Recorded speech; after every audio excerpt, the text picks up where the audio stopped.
Jangan lupa like, komen, dan subscribe channel YouTube TVRI Bengkulu dan nyalakan lonceng notifikasinya.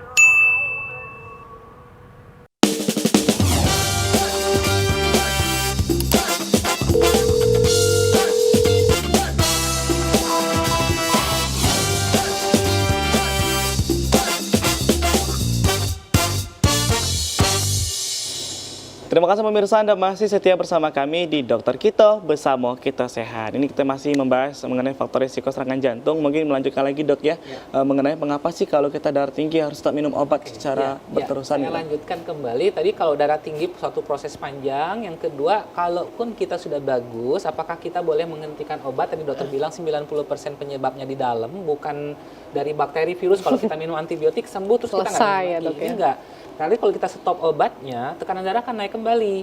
Kenapa? Karena obat itu ada masa kerjanya juga di dalam tubuh, antara 12 sampai 24 jam. Jadi kalau misalnya obat itu terhenti, maka efek penurunan tekanan darahnya akan hilang dan cenderung akan tinggi kembali, karena memang penyakitnya ada dari dalam tubuh kita. Dan itu kalau misalnya tinggi, ya tetap aja resiko. Nah, itu yang jadi, cuman kadang-kadang orang tuh kan takutnya nanti ginjalnya rusak lah, hatinya rusak gara-gara makan obat rutin. Enggak, itu mitos gitu. Jadi obat, yang namanya obat itu menyehatkan. Dengan semakin bagus tekanan darah, kerusakan ginjalnya akan semakin berisikonya turun. Orang yang makan obat tapi kok kenapa ginjalnya rusak? Pertama bisa jadi memang sudah pada kondisi terlambat dia minum obat.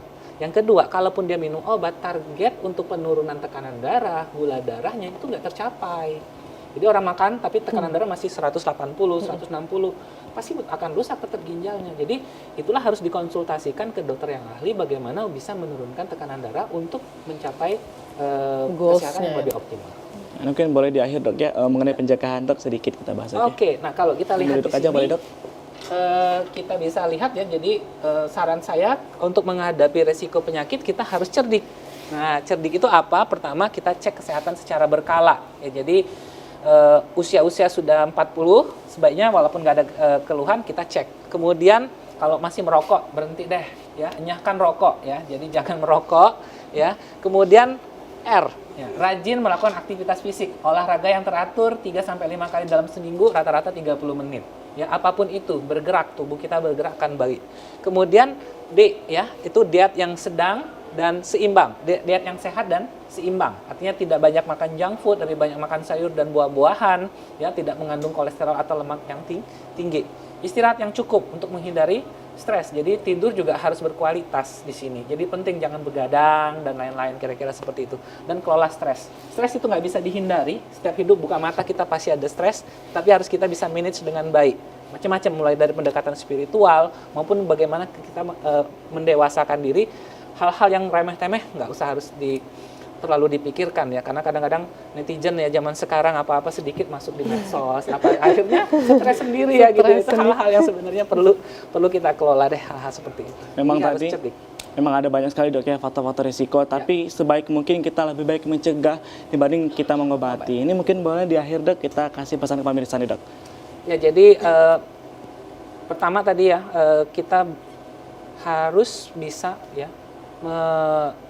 menilai bagaimana resiko terhadap penyakit jantung kita ada ya, dan seperti yang saya sampaikan pada pernyataan sebelumnya adalah cerdik ya, kita harus pandai-pandai ya untuk menghindari resiko penyakit jantung koroner dengan mengusahakan pola hidup yang sehat.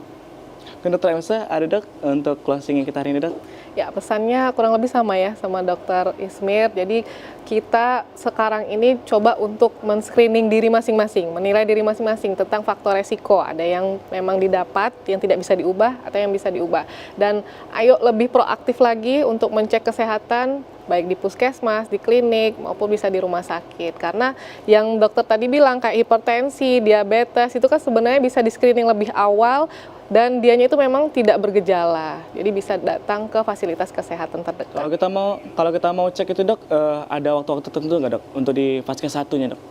Nggak, bisa datang kapan aja, tapi mungkin kalau udah di awal untuk screening lanjutannya biasanya di puskesmas bisa 3 bulan sekali untuk screeningnya. Berarti bisa rutin dok ya tentunya. Boleh. Dok, ya. Luar biasa sekali dok pembahasan kita hari ini dok ya. Terima kasih kepada Dokter Ismir dan juga Dokter Elsa. Sama-sama. Untuk pemirsa di rumah tentunya kita harus rutin ya, menjaga pola hidup sehat, bagaimana juga kita mengelola apapun yang kita konsumsi, bagaimana juga kita terus beraktivitas fisik ataupun olahraga, jadi jangan sampai bermalas-malasan. Karena benar di awal kita sampaikan bahwa mencegah lebih baik daripada mengobati. Dari faktor-faktor risiko tadi, kita sebaik mungkin untuk meminimalisir semua hal-hal yang dapat meningkatkan risiko dari serangan jantung ini, pemirsa.